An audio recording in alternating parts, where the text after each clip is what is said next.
based on the assumed dominant narrative of a Christian normativity. And so one of the things that I think will be challenging for us is to kind of understand the rise of both the counterculture, but also new religious movements in the context of an American religious experience. So we might say, for example, we might ask actually better, like what is it about America that facilitates the emergence of new religions in ways that are remarkably different from, say, like Europe or other areas of the world. And so we might want to at least account for that. And I mean, I'm all ears to hearing what anyone else might suggest, but I have my own ideas. So I'm just kind of, I thought it would be interesting to start like with an area of sort of the broad picture. What is it that might facilitate giving rise to new religious expressions, whether they are conforming to Christianity or completely other than Christian? Sure. America doesn't have like a long statement tradition. We have 250 Okay. years, but if you go to like England, there's established churches in England, and there's like ecclesiastical structure. I don't think we really have that. Yeah, that's a good point. No state church. So yes, so there's kind of embedded a little ambiguity about what is the nature of religion in the United States. We don't have the history of a church that has dominated. That's good. Yeah. To be a little fair too, I mean, Europe definitely has its fair share of new religious movements. Sure. I mean, even some pretty far out there, thinking like UFO cults specifically. Yeah. You know, I would say though, where a lot of those arise are in similar situations that would compare America. Like I know like Raelism, it like comes from like Switzerland, where they also have a certain degree of religious freedoms and don't also have really a state church background, again, like France or England or Italy. Good point. But I would say America also being a melting pot has a little bit to do with being more comfortable exploring new religious movements as a sort of cultural phenomenon as well, where it's like we're more curious, I would say, to a certain extent, but also more open to receiving ideas. Not feel like you need to join necessarily, become a member, but open to them existing at all, where I would say a lot of that would get shut down in Europe, especially historically, the further you go back. Yeah, I mean, what you said, I agree with everything you said. I just wonder if we could encapsulate it, you know, Yeah. within a quick pithy phrase or something. We'll see. Yeah, okay. Yeah. Let me try and condense all that. Yeah, it's challenging. It is. Yeah. It is challenging. Like what is the core element there? Yeah, one sentence, vibe of that. Yeah, your elevator pitch. I would focus. I would say on the key words of that is again of us being a melting pot. Melting pot? I would say is a more than Europe for sure. Yeah. You know. Yeah, I agree. But that also helps us be more open and accepting to new religious movements, whether or not again we choose to be involved or not with them. Maybe I'm going too far off. No, that's good. No, so I like the concept of the melting pot. Yeah. And that's I guess I was thinking maybe like events happening in the world or like other like historical things that they like I guess I was thinking of like world events. Was Vietnam happening at this point? Like what? Yeah, by the late 60s for sure. Like Yeah. anti-war like sentiments and like all these sorts of like things that were going on, like ideas in the air with. No, you're absolutely right. Yeah, especially if you look at this photograph, you're like, okay, what the hell is happening behind the scenes of this, you know? So yes, all of the above. So I'm just gonna like repeat or reiterate the two themes of the course, which were, you can use different words for it, but it's the ideas that count. So revivalism and rationalism. Another way of saying that is Protestantism and the Enlightenment. Right? So we have Protestant Christianity, which in its incipient forms requires freedom of religion, because you can't have multiple denominations of Protestantism without allowing for their coexistence in practice. So we've inherited an inherent tendency towards freedom of religion simply because it's a Protestant dominant nation. Right? So it's kind of embedded within the system. Protestantism, therefore, allows for expansion of religion, multiple expansionisms of religion. And at the same time, we've also inherited the Enlightenment framework of liberty and democracy and freedom. So thereby, we have two basic fundamental concepts in America. Both facilitate the expression of freedom of religion, whether it's in the Protestant vein or whether it's in experimentation of new forms of rational, so-called rational religion. Right? So those are very interesting preconditions that allow us to kind of understand better why America, more than any other country, is the American context is conducive to experimentation. So we'll look at some examples as we go, but I just thought it would be fun to at least begin by reiterating the same theme that I've been trying to emphasize throughout the course of the quarter, which is that the American experience has those two very distinctive elements to them, and they replay over and over again in different forms. So, yeah, we are looking at the height of the 60s, the generation of the counterculture. I don't know if I'm really gonna stick with this title, but I like to think of it as like countercultural religious ferment. Maybe not like a specific religion per se, but a new atmosphere for religion. And I could multiply examples, but I think I just start with a couple sets. Like, okay, by the late 1950s, early 60s, we start seeing shifts in the general public's, or at least the youth culture's attitude towards normative Christian religion. So we could say that it's a movement that is both for and against certain aspects of the prevalent culture. So anti-establishment, anti-war, and anti-organized religion. All of them sort of clustering together to represent like a kind of normative status quo. And that status quo more or less being synonymous in some ways with the Christian perspective. So anti-establishment, anti-war, and not anti-religion, but anti-organized religion.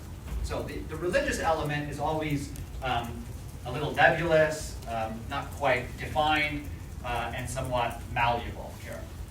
I don't know, do we all recall like what is what I think is the essential element, or what I've posited is the essential element to religion?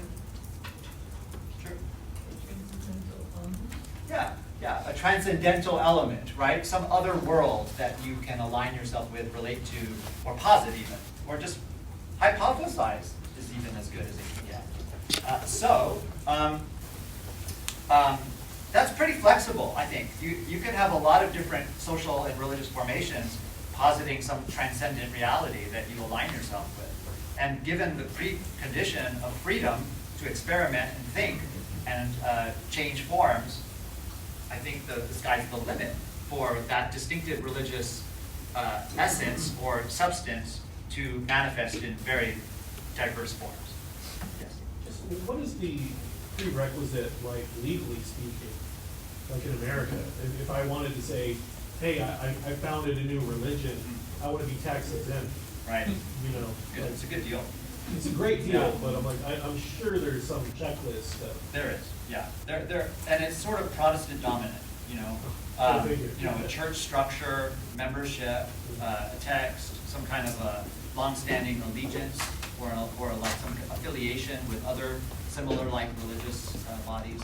It really seemed they're trying to stamp out the new religious movement. They did for quite some time. Yeah, we'll get into that. It was all good fun. Cool. Yeah. So the anti-movement is obviously polarizing society in many ways against the normative assumptions of religion. And it's turning toward other elements that were once seen as either problematic or heretical or just marginal. And so today I think it's relatively mainstream to accept the desire for equal rights, or for environmentalism, or eco-friendly groups and activism, and also various liberation movements, whether they're the American Indian or the Black or the Chicano or the women's. Liberation movements are sort of like a catchphrase for the late 1960s, early 70s. And so out of this ferment, we could at least posit the rise of sort of a derogatory term, but at least it's got some traction, the rise of the cults.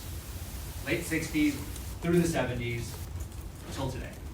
So the word cult is not really my favorite word for a classroom, but it's the one that most people gravitate to when they think about new religions. And so the tension between the word cult and new religious movement is where religion lives. So this concept of what is the distinction between the two terms, and who is using those terms, and for what purposes. I had a lot to choose from to illustrate new religious movements, but I've just chosen somewhat randomly, just visually speaking, a few examples. Not all of them have the same characteristics. They don't all have the same sort of charters or agenda, but they all seem to get clustered together as somewhat non-acceptable religions. So religions that don't quite earn the merit of being called a religion at all. So a word was invented to actually categorize problematic or undesired or marginalized religion. So the word cult.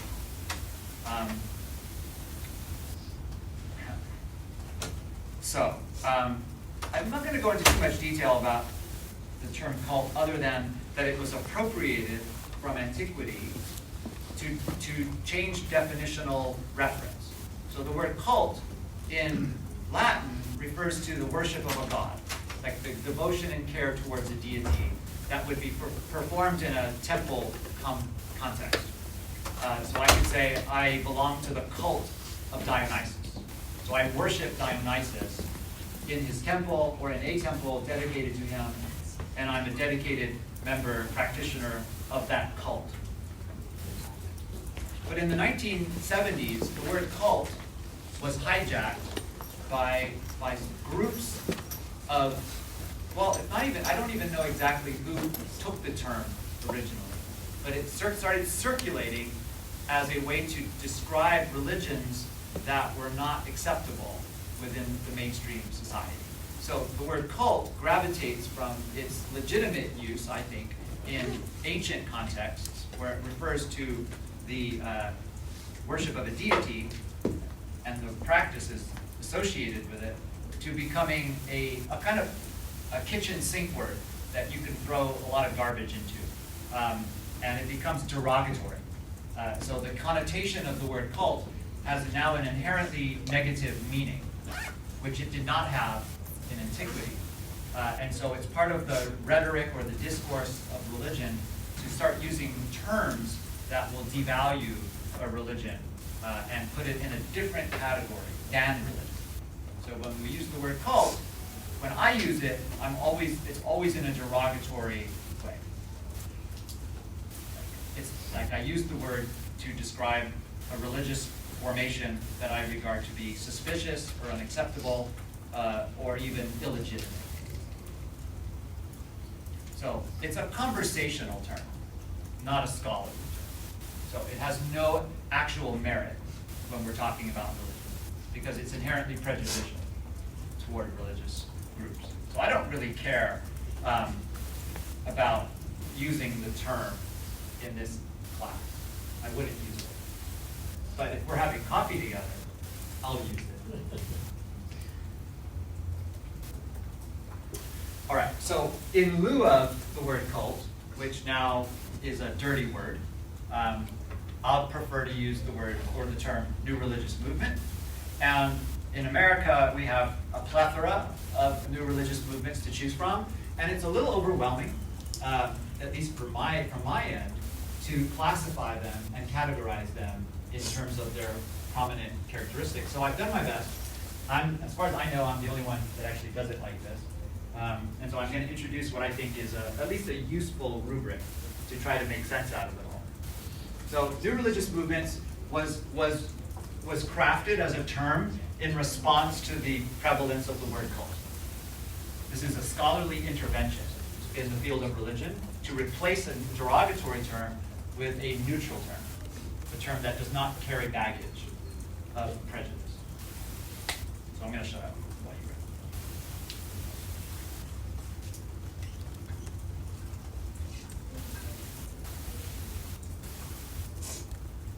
So, 3 kinds of new religious movements I'm trying to delineate.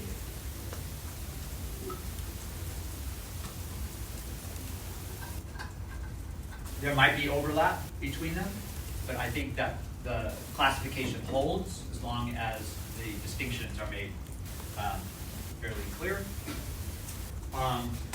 One way that I'm not giving you on this slide, but that I tend to think of them, is in terms of present, past, and future.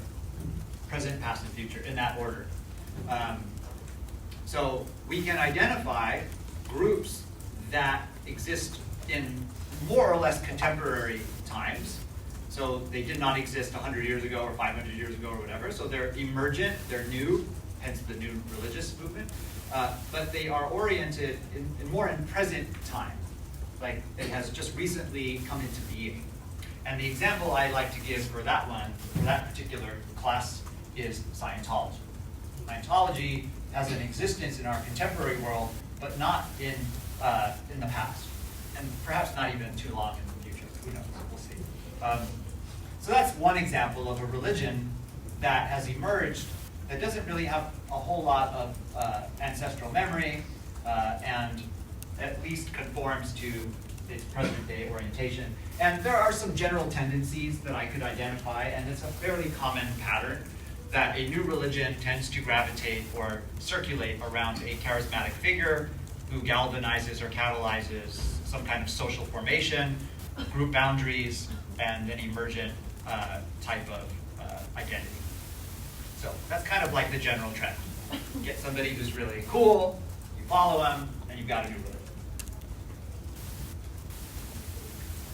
That's a very simple formula, really, for creating a religion. And in the context of an American freedom of religion environment, this is very, very easy to do.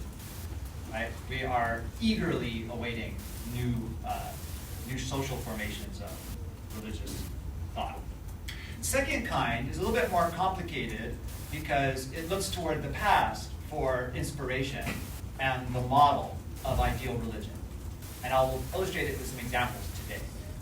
So if you are oriented toward the past, you might think that something has been lost from the past that needs to be rediscovered, or something has died that needs to be revived, or something has been forgotten that needs to be remembered. And so you're oriented a little bit more toward the past, but in a contemporary context. So you're trying to actually bring the past and the present together. And so we have many examples of that, and I'm just using a few. And they tend to have some kind of hostile, polemical, or maybe even animus towards the Christian dominance that basically eliminated many of the elements of the past. Wicca and Druidry, and Gnosticism, shamanism, paganism, these are concepts or categories that have been understood to be suppressed by a dominant Christian narrative. So there are many in our culture that feel that the best way forward is to reclaim the past. So neo-paganism, neo-shamanism, neo-Gnosticism. So the neo prefix is always a resurrected form of an older tradition that's gone. Right? And so this is a very attractive mode of religion because it allows the practitioner to anchor their consciousness in the past where something once precious was present, but now do so in a new form, a new way.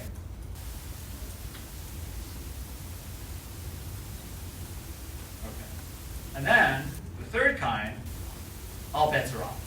So the New Age movement is also oriented in terms of temporality, but here the emphasis is on the future, not on the past, and not so much in the present either, because it's the future that holds the potential for an expansion of consciousness and of revelation and of human potential. And so it is future facing, and that future is always kind of on the horizon, never quite here just yet. Kind of like the parousia of early Christianity, always looking forward to some new age that has not yet quite dawned, or it's dawned but it's not arrived, something like that. Already not yet.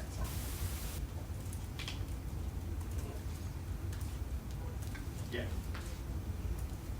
Each one of them has its appeals, I think, to different kinds of individuals and people. So let's take a look. I'll give examples of each kind today. Knowing that they overlap, that they have different memberships and different systems, but all within the context of a society that welcomes, facilitates, and supports new religious expression. And yet has a really kind of ambiguous or ambivalent relationship to them. So we're allowing for this to happen, but then we don't like them. We don't like it when it happens. It's weird. Right? So everyone's favorite religion to make fun of is Scientology. So let's start there. Let's have fun with it. I don't even know if it qualifies as a religion, personally. But the United States government has decided that it does. So being a good, dutiful citizen, I think we might take their lead and classify it, or define it, or identify it, perhaps as a religion. Not a long history that I need to go into. I'm going to get to the nuts and bolts, I think, pretty quickly. It emerges after L. Ron Hubbard, a somewhat failed science fiction writer, publishes a little article in a science fiction magazine called Dianetics, Science of the Mind, New Science of the Mind. This is one of those really challenging religions to talk about, sorry. Kind of like a pop psychology piece, trying to bring together popular interest in the new field of psychology with a do-it-yourself application under the auspices of a kind of a visionary thinker who claimed to have discovered some new technique or principle that he called Dianetics. And it kind of spawns a movement, self-help movement in America. And it's kind of a quintessential religion for America. It's brand new, it's science-leaning, therapeutic, and highly individualistic. So all you need to do is read the book, find someone or a group that can facilitate your processing, and you can achieve much greater results in your life if you follow the path, if you follow this method. So Dianetics. He's never very good at money, wrote this Hubbard. So his movement, although it's quite popular and successful financially, it goes bankrupt due to mismanagement of funds. And as a result, he kind of starts getting in trouble with the IRS. And he decides, instead of doing a kind of pop therapy movement, he's going to create a new religion. So we're in a really fortunate position to assess Scientology because we actually have the documentation of the formation of the religion. We actually have interviews, we have his notes, Hubbard's notes, where he basically says, if you really want to make a lot of money, you start a new religion. So he rebrands Dianetics as a religion a couple of years after the success of his movement, and he starts using religious symbolism in order to craft the appearance of a religion. So now it's the Church of Scientology. Now he formulates a Scientological creed. Now it's a social community, and like any religion, it's going to have some distinctive beliefs and practices, community, and eventually it's going to have some legitimacy. So being a financial mismanager, Hubbard gets into a kind of 20-year-long battle with the IRS for not paying his taxes. But by the early 90s or so, they cut a deal, good deal, and for like a sort of substantial multi-million-dollar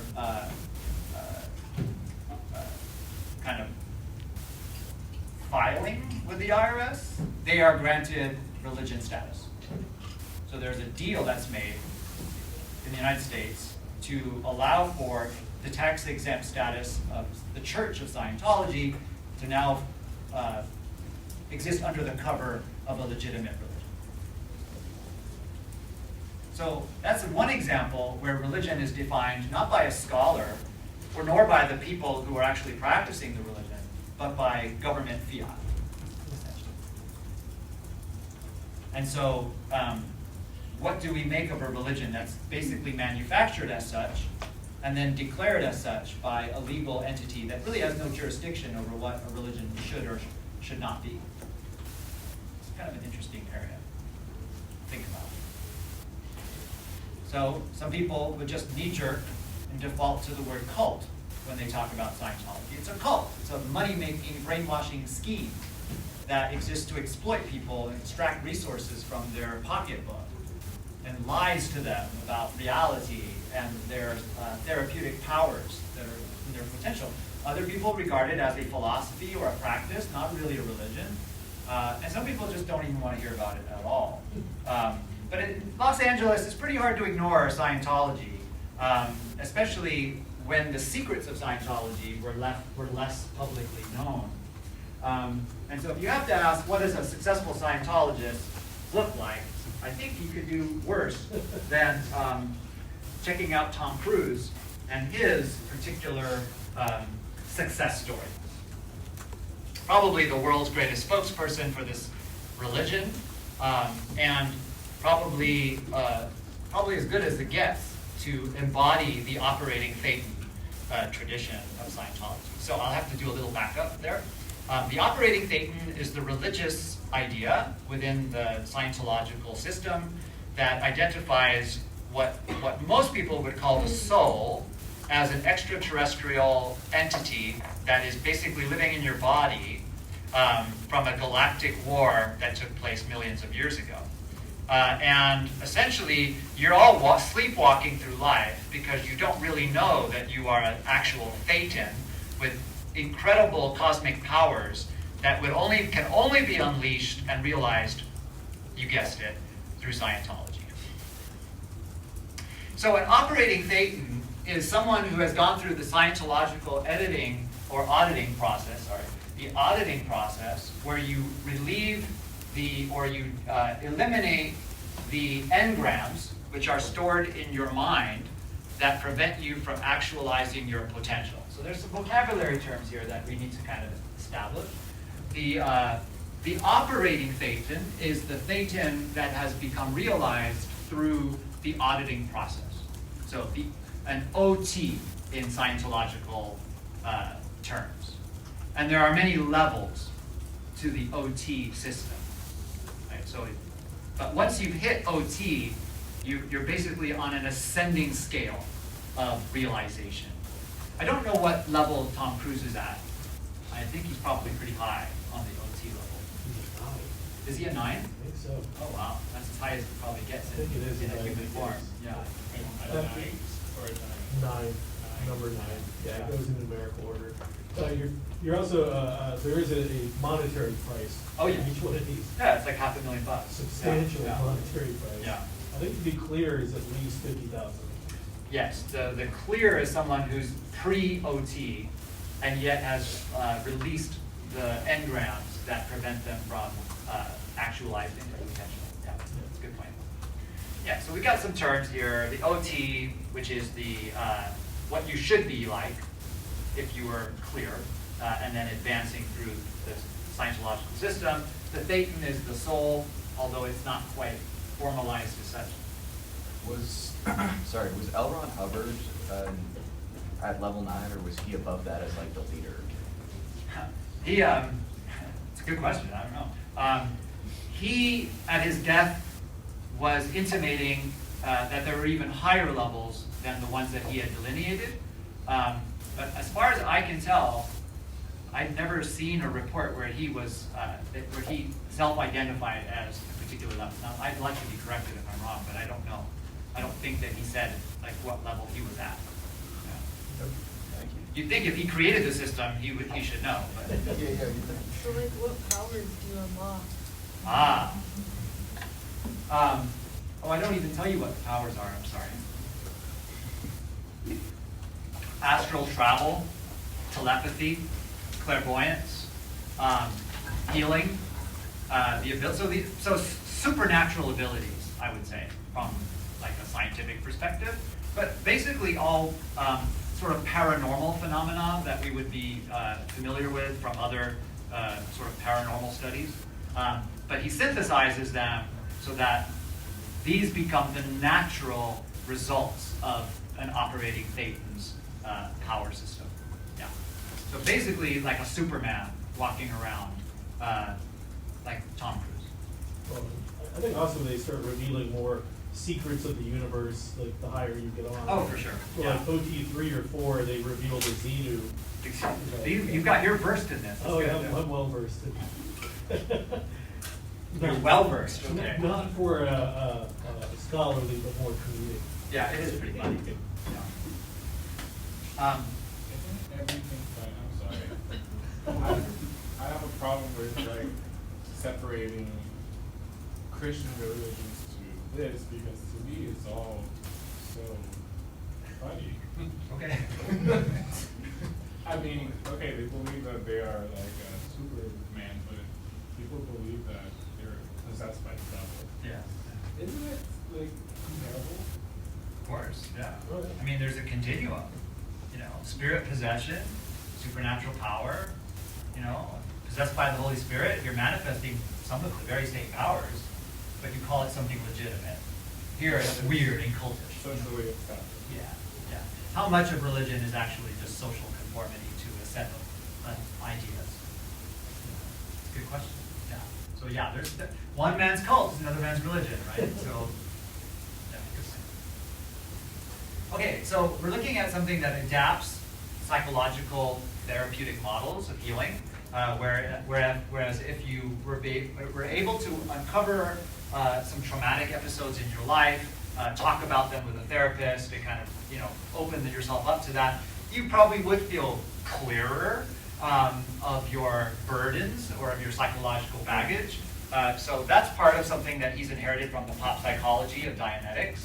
Then he adds to it a sort of pseudoscientific e-meter system where your electromagnetic body waves can be sort of ascertained through the use of this device, and thereby the auditing system works as a way of uncovering blocked or locked problems in your mind.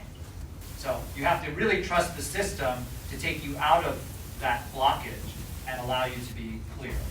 And so you really have to be quite vulnerable as someone who's audited to trust the process and pay up the fees that attend every actual training program system. So for those who are participating in Scientology, it seems like it works as a way of self-actualization, a way of promoting self-realization in a competitive society. And because we're living in Los Angeles, many actors in the industry gravitate towards it because they are looking for a little bit of an edge, a little bit of an advantage in the competitive world that they live in.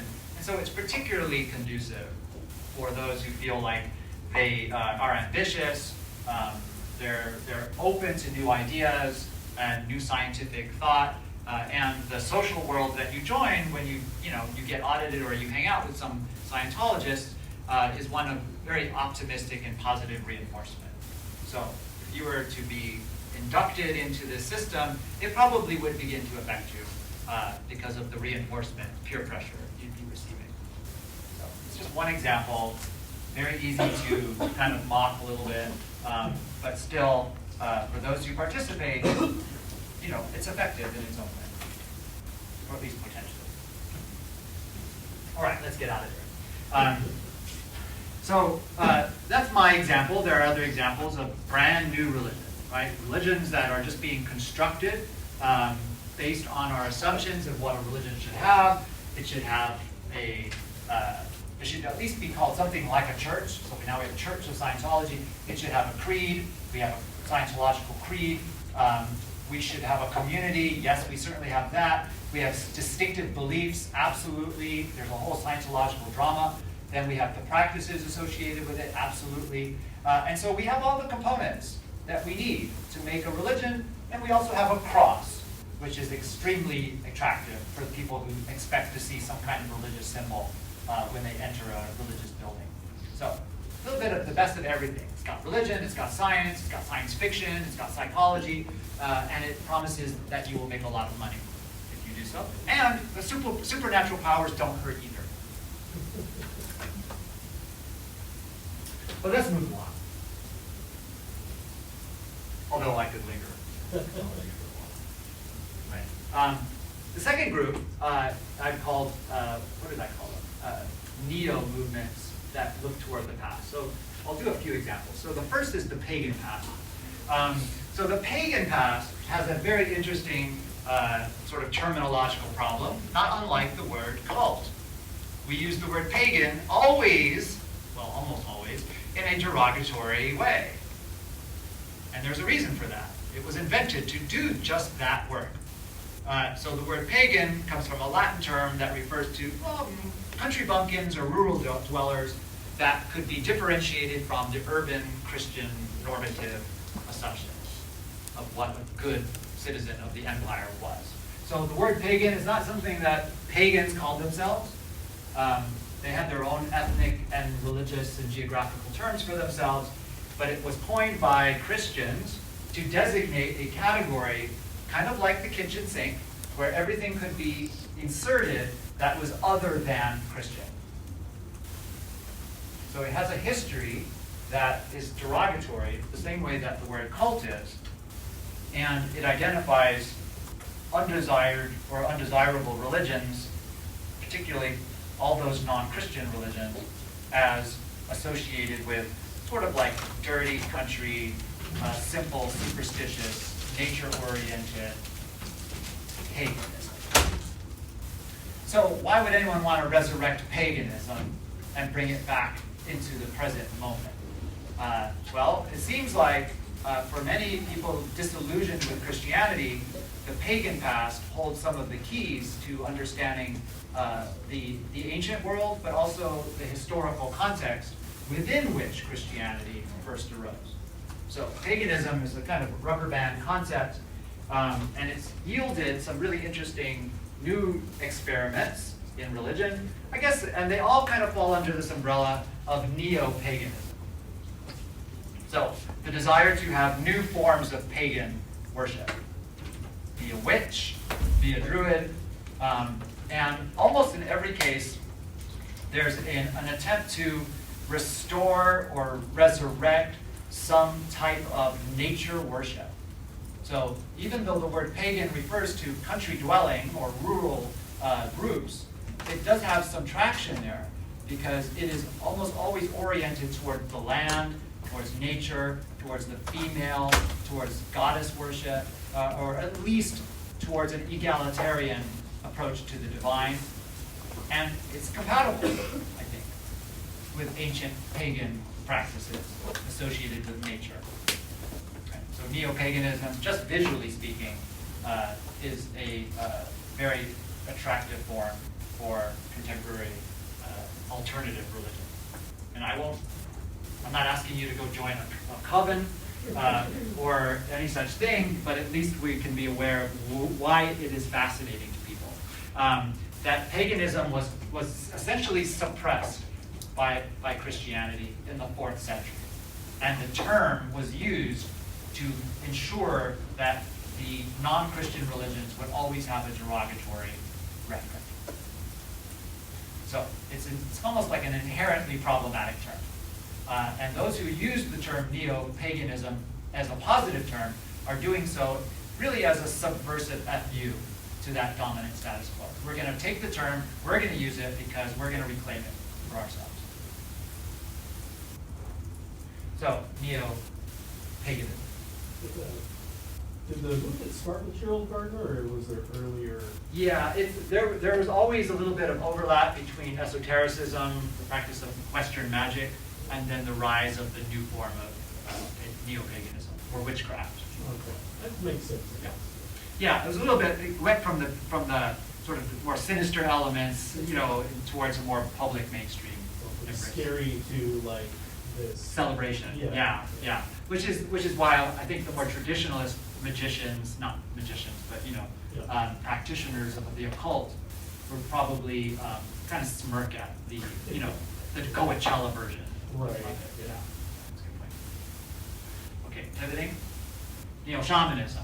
So just as indigenous religion is being revitalized in our contemporary era, there's also a movement to claim or even appropriate the shamanistic traditions of the past. So whether it is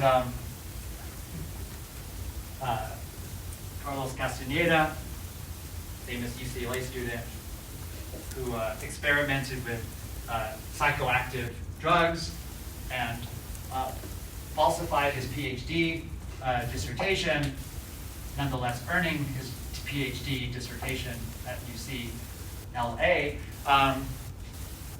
which I think is highly amusing for a variety of reasons. But nonetheless, kind of spearheads a countercultural wave of interest in resurrecting neo-shamanism. Not practicing indigenous religion, mind you, but simply appropriating some of the elements of that system to create an alternative religious framework for the Western world. So for non-native consumption primarily.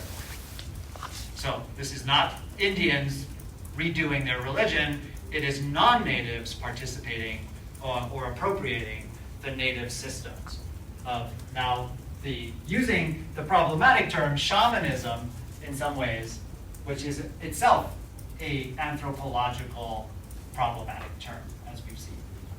So under the umbrella of neo-shamanism, we see a whole lot of different phenomena, people interested in indigenous religion, sometimes appropriately, sometimes inappropriately, a lot of drugs being taken in order to sort of break through the barrier of the mundane and sacred worlds.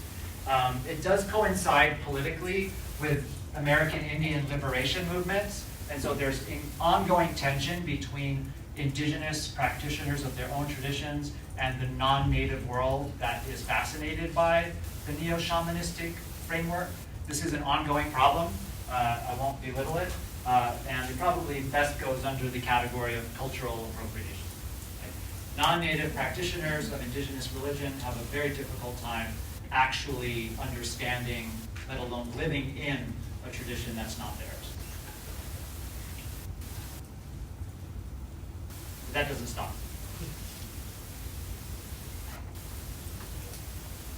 Did any of these movements get like the same religion status that Scientology got, or like had their own kind of church in the same way? No, I think the particular circumstances of Scientology and their sort of like infamous refusal to pay their taxes as an institution kind of put the spotlight on them, and they were a little bit more systematically formed. Whereas these are more nebulous and not quite like, there's no one system or one organization that spearheads them. So it's more like disseminated broadly. Yeah, I don't think to be on that point. I think something that is really characteristic that is that there's a little bit of inside establishment. Sure. And for like the US framework for religious freedom other than us, there wouldn't be, it wouldn't be different for like religious acts, right? Because obviously like everyone's not with Scientology, but there are some people who genuinely believe that like he's in pain. And for the US government, it would be sincere conviction that's enough. So I imagine it would be the same thing. So I know it's like really easy to talk Scientology, I do it all the time, but like some of the people who have really gone to that, I think like Islamophobia and anti-Semitism are Scientology.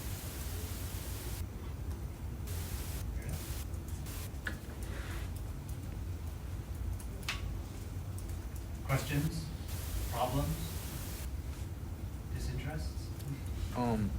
Would like the Hebrew like Israelites, if you ever heard of them, where would they be categorized? It's a good question. I'd probably be comfortable putting them in this second category because they're trying to resurrect some kind of past ancestral memory, even if it's invented or imagined.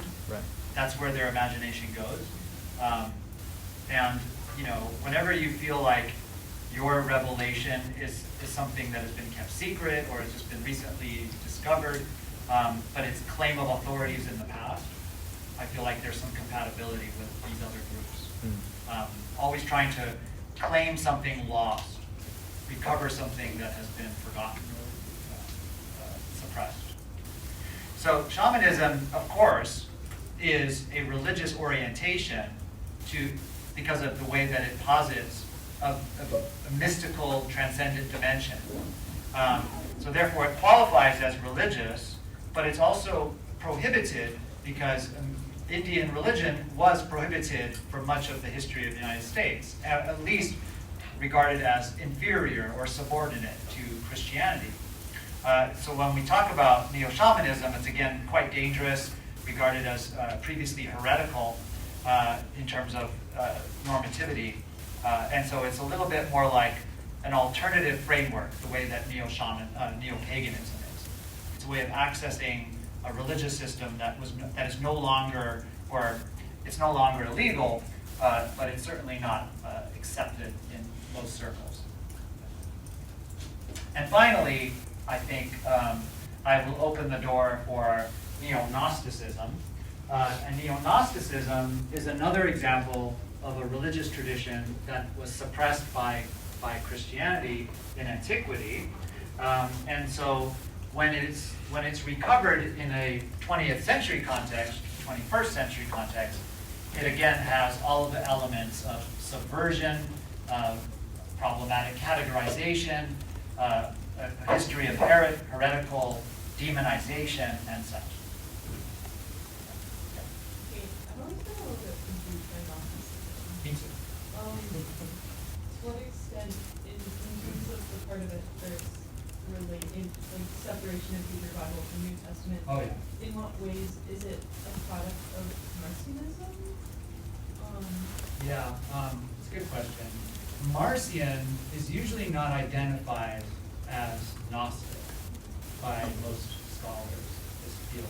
Although I think he's so close that he should be incorporated in, of course. I think most people would agree with that.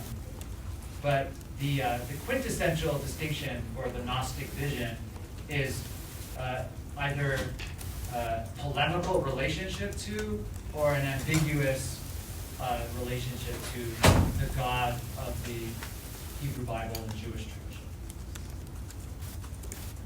So Gnosticism thrives in an environment where alternative religious ideas that would not be compatible with Christianity or Judaism are allowed free expression. So the word itself has a very legitimate etymological origin. Gnosis is simply the word to describe knowledge in Greek. And the kind of knowledge that it's referring to is a special kind of revealed insight or esoteric awareness or even visionary experience of reality that provides an individual and their group with a kind of direct access to the transcendent. And because this direct access or this knowledge is something secret and, like, by definition, not shared with other groups, it provides a kind of exclusive identity of privilege for those who call themselves Gnostics. What else? So, in Christianity, in antiquity, the dominant school of thought was that you would be saved, you would achieve salvation through faith in Christ. Even today, that is the dominant assumption in this Christian system. So you're saved by faith. In Gnosticism, you would be saved by knowledge. So you would not require blind faith. You would not be required to have blind faith in any set of doctrines, because the principle of the Gnostic system was direct experience of reality through attaining knowledge. So the kind of knowledge that it's referring to is not something you could read about in a book. It would be something that you learn directly through a kind of mystical experience. But you could be taught how to achieve that state of consciousness by becoming a disciple or a student of a practitioner of the system. So Gnostics maintained a high-level status for several hundred years in antiquity, coexisting with the Orthodox Christian tradition until they were suppressed in the 4th century, just the same way that paganism was. So we have these isms that circulate in our culture that represent forbidden religion, which is why they're so attractive, I think, for many people. Forbidden religion is attractive. The stickler for the Gnostic system is to identify the Jewish God, Yahweh, as either an inferior, an incompetent, or a malevolent deity. Why would you think that about the God of the Bible? Where would that come from? Yeah. Old Testament stories of mass destruction. Good point, yes. Old Testament stories of mass destruction. Yeah. I would say just by looking around at current conditions, why the theological problems of why does God allow babies to die or human suffering to happen? Why, if he's called this all-loving creator, why does horrible atrocities allow to be happening under his watch? And I think as an explanation, it's like, well, he's basically a jailkeeper for you. Yeah. He's a warden of prison. So he's kind of I don't want to say it. Yeah. You're right. Yeah. So it's a theodicy question. Like, how do you explain God's goodness in a world run by or When I don't dominated see it. by? When you don't see it. Yeah, that's a good point. So we don't need to stop there. We could find other examples where any face value reading of the Hebrew Bible, either in translation or in whatever form it took, Hebrew, Greek, has problematic passages of a God who punishes, a God who floods, a God who sends catastrophes, a God who kills, a God who smites, a God who's jealous, a God who favors one people over all others, a God who sends his son down to be, killed. So there's a lot of elements in the Christian tradition which are normative but problematic ethically in the way it characterizes God. So Gnosticism introduced the idea that the God that Jews and Christians worship is not actually God. It's a lower God. It's called, in Platonic terms, it's the demiurge. It's a craftsman God, so a kind of incompetent worker who created the material world, but is not the highest God in the pantheon of gods. So it kind of creates a hierarchical system where the real God, the true God of the universe, is the God that sends Jesus to humanity, but the false God, or the incompetent lower God, is the God revealed in the Hebrew Bible. Doesn't the same ethical argument just go up, like, then the true God is responsible for evil and not the fake? No, because the true God does not actually interact with the material world. So it's a Platonic dualism that actually bifurcates the pure spiritual realm of the true God from the false, inferior material realm of the world. So you have this system of dualism that allows for the world to be created by a false God or by a flawed God, but the true God maintains its perfection in the heavenly realm.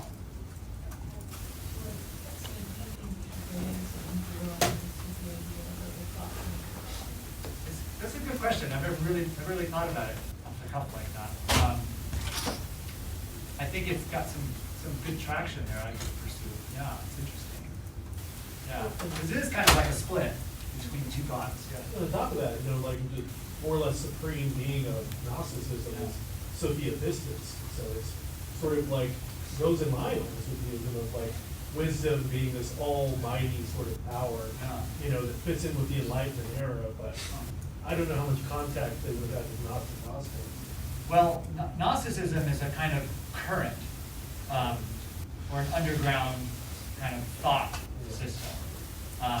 That anytime you're ambivalent towards the God of the Jewish Christian tradition because of the ethical problematics of the tradition itself, you kind of start flirting with Gnosticism. So one example, let me give you an example. So in Christianity, the idea was that Jesus is, let me put it this a different way. Yes. So the idea is, in many people, even today's, in many Christian circles, you might say, well, the God of the Old Testament was an angry, judgmental, vindictive, punishing God. But the God of Jesus was loving and forgiving and compassionate and full of mercy. So they bifurcate the two gods of the Old Testament and the New Testament, and they make Christianity an improvement on the ethical system of the Old Testament. That's a very common assumption in Christianity.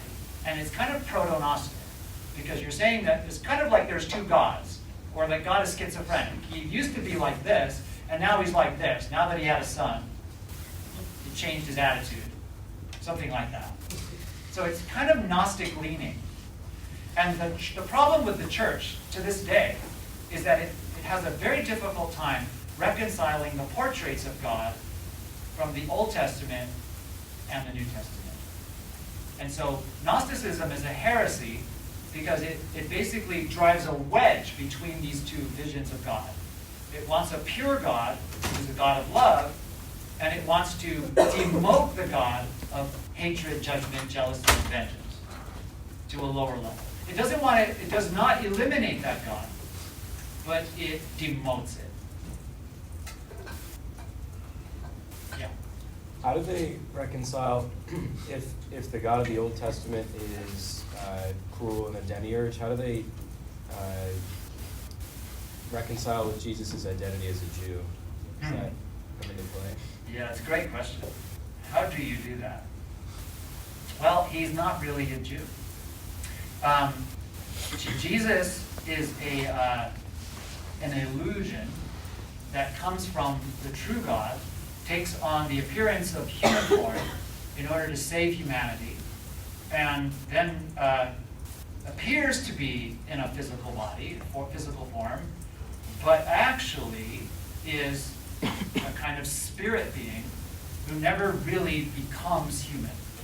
So it's the illusory nature of Jesus that safeguards his sacred status as spirit.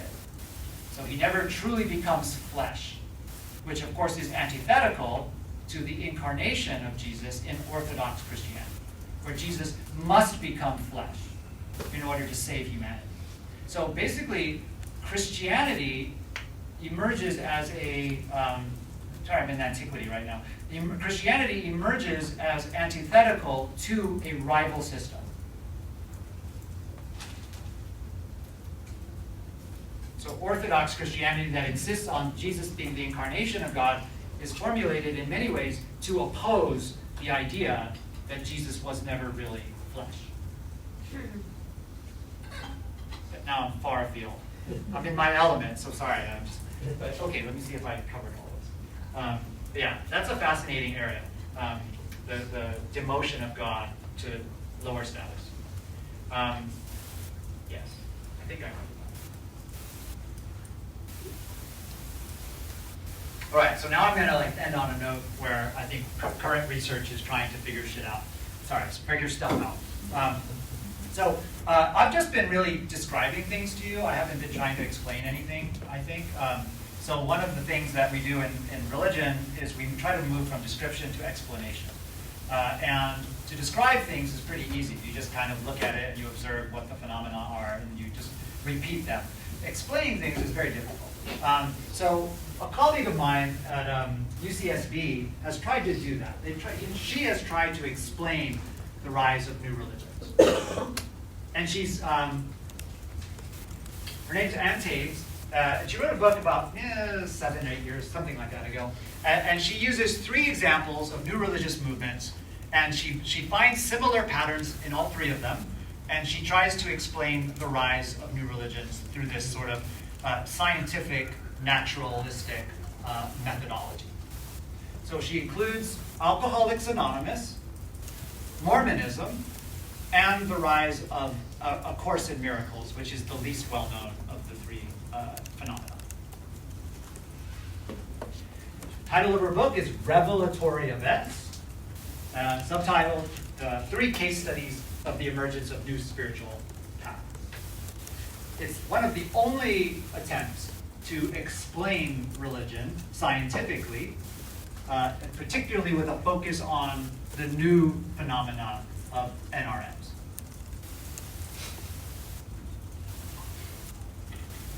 I don't know if I agree with her conclusions, but they are worth at least looking at. All right, so the question is, how are we going to account for the basic religious essential claim that there is some sort of supernatural, otherworldly, suprahuman entities or transcendent dimension of reality that can coincide and interact and influence and inspire ours? Where does this come from? Is it in the mind, or does it correspond to something outside of the mind? So given the scientific methodology that Taves works with, she is not going to posit the reality of a transcendent dimension. That is off the table. The methodology does not allow for it, of naturalism. But there's some very interesting clusters of correspondences that each one of these groups, these social formations, manifest. And in each case, there is a positing of supernatural entities of communication. And a social group forms around this posited extra-dimensional communication and attributes to that social formation the reality of that transcendent reality, or of that dimension and of that communication. So how does she put it? Probably better than me. Groups manifest or form around a founding figure who had unusual experiences of a presence or reality that guided the emergence of a new spiritual path with associated scripture-like texts. So Joseph Smith, a charismatic individual who claimed to have supernatural encounters with angelic figures who revealed to him the secret history of the Americas and produced a new scriptural text. The founders of Alcoholics Anonymous, also in contact with a figure known as sort of a nebulous god that provided them with the inspiration to found the 12-step program. And of course, in Miracles, the area that I've particularly worked in is another example of a charismatic individual who claimed to have supernatural contact with Jesus and channeled or who dictated to her a new scriptural text known as A Course in Miracles. In each case, a social group forms around a new revelation, and we witness the rise of a new religious movement. The formulaic way of describing this sort of formation is, in her terms, the ascription of superhuman authority via the collective sacralization of the members of the group. So you, with the power of your mind and social peer reaffirmation, attribute to the supernatural that which is actually the social of your mental capacities. Not kind of different, not too far away from what Durkheim posited in sociology, that the sacred is a representation of the social. So we ascribe to the supernatural realm that which is actually internal and social to ourselves.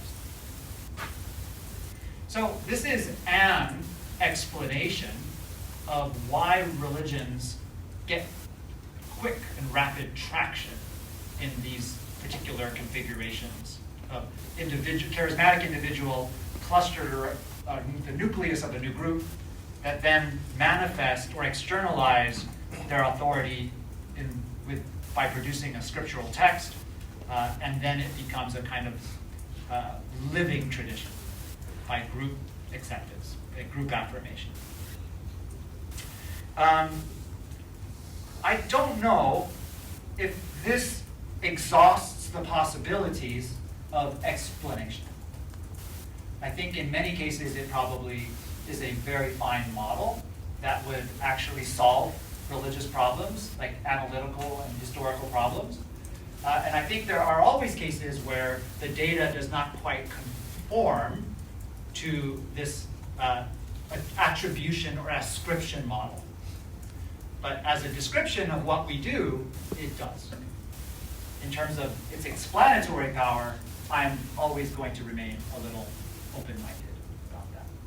So what I think, instead of actually launching into what I've done before to kind of gravitate to this area, what I'll do is I'll just stop talking and I'll ask that you just kind of bear with me until the next time when I pick this up again and we get to talk about another example of a movement or of a group that is less easily explained, perhaps, and also then move into New Age religion as well.